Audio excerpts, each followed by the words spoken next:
سجدے میں جاتے ہیں تو مارکیٹ کا خیال ہوتا ہے کہ دکان بھی کھولی جائے گی. اللہ اکبر، کیسے مزہ آیا. ایک سیب کھایا تھا تو نماز میں کھڑے ہوئے تو دل نہیں لگ رہا. اور وہ بھی سیب ایسا نہیں، ہم تو اس کے سامنے کھاتے ہیں، چوریاں کر کے کھاتے ہیں. ہم نے تو چوریاں کر کر کے دوسروں کو کھائی. میرے غوث پاک کے والد گرامی پیغام دے رہے ہیں کہ کسی مالک کی اجازت کے بغیر ایک دانہ بھی ہمارے لیے جائز نہیں ہے. پھر ہم اگر دوسروں کی میڑیں کاٹ کر اپنے کھیت بنا لیں، دوسرے کی میڑ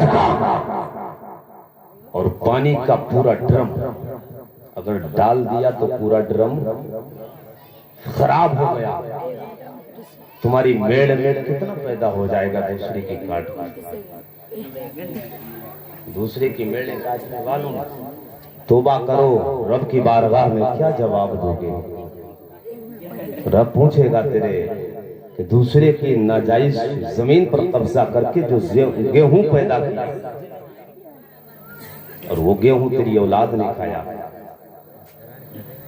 اس اولاد نے جو کھایا حساب تم سے لگے گا. جو بچے کھائیں گے اسے حساب. اس لیے بچے مجرم نہیں ہیں، مجرم آپ، چور آپ ہیں.